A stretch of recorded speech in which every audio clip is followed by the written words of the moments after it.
Hi guys, so yung last post ko, mapapansin nyo, nag-post ako about sa car show. Yan. Kasi before ako mahook sa Beyblade tsaka sa Tamiya, ang hobby ko talaga is nakikipag-compete ako ng audio sa mga car shows. Yan. So yung hindi naman maganda yung, hindi mamahalin yung car ko. Actually, na-purchase ko siya around 2019 or 2018 nata. Ayan, Mirage G4 lang siya. Tapos sinetap ko lang siya.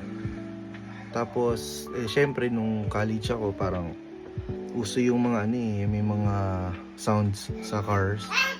So sabi ko, isa sa mga pangarap ko yun, na sabi ko pagka nagkaroon ako ng car, gusto ko setup ko din. Yun.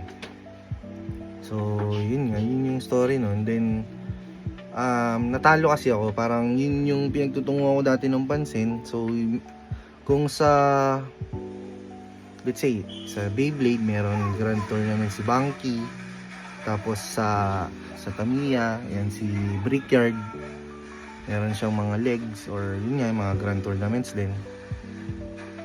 Pagdating sa Tamiya, dito sa car show merong dalawa na competition din ng ang tawag na to, ng Just sa Sounds. Yan.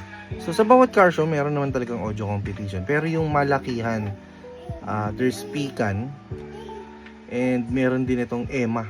Yan, yung EMA International. Actually yung Pican din naman international.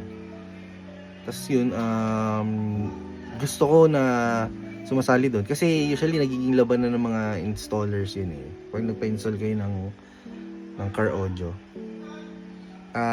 Ang nagse-setup yung mga installer, sila yung nag-tune ng mga speakers nyo.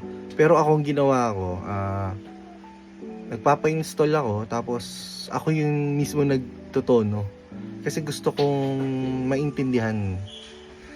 Yan. So share ko lang sa inyo, ayun.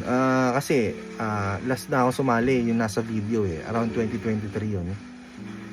So bigla ko naisip na sumali ulit kasi yung car ko ngayon actually sira na yung mga speakers hindi na siya tumutunog. Nagulat na lang, hindi ko alam bakit. So parang gusto ko siyang ayusin ulit. Tapos plano ko ulit lumaban. Actually this coming May merong parang first quarter. Yan, sana umabot. Kasi medyo budgeted lang ako, hindi naman mamahalin sobra yung setup. Pero yun, sana ilalaban natin, sana manalo. Samahan nyo ako na magtono. Yan, habang nanonood tayo ng Tamiya Live Apex. Yan. So ito yung nabili ko sa Shopee, Pioneer na GM A5702. So sabi kapag A series is class AB yung amplifier.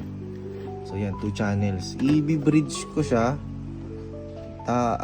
para kasi gagawin ko siyang mono amp yan. So i-bridge natin siya. Yung subwoofer ko sa car is vocal siya, vocal subwoofer na 10 inches. Yan. Let's check natin. Ito yung specs niya.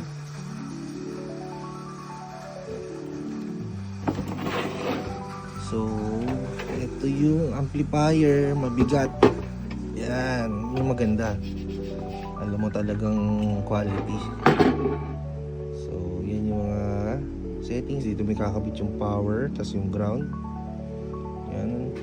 And then, ito yung kinakabitan mo ng wirings. So, dahil bridge ang gagamitin ko, yun, nakikita nyo, bridge sabi. Dito ko ilalagay yung negative, tapos dito yung positive ng speaker. Yan. So, hanggang 1000 watts kaya niya. So, ito naman yung settings. Yan. So, dahil gagawin ko siyang pang subwoofer, ito i-turn on ko. Tapos sa frequency, siguro around maximum na niya 100. Siset ko yan sa 100. Bass boost, 0 lang kasi pag sound quality yung laban, dapat hindi, mas maganda yung clear lang yan. Tapos sa gain, yan, nakadepende yan.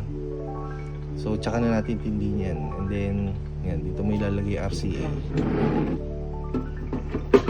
So, yun. Ito na lang muna yung sa ngayon. Abangan nyo yung next video. Susunod naman siguro yung bibili natin na speaker. Plano ko, vocal na din. Yan. So, abang-abang lang kayo. Kita-kits. Master.